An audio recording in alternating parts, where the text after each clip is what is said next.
गणेशाय नमः। नारद उवाच प्रणम्य शिरसा देवम् गौरीपुत्रम् विनायकम् भक्तावासम् स्मरे नित्यम् आयुकामार्थसिद्धये।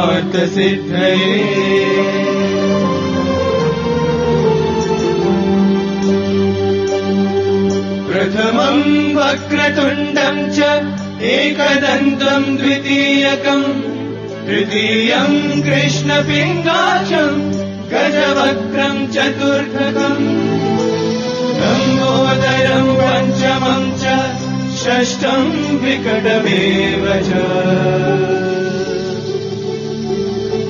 सप्तमम् विघ्नराजेन्द्रम् धूम्रवर्णम्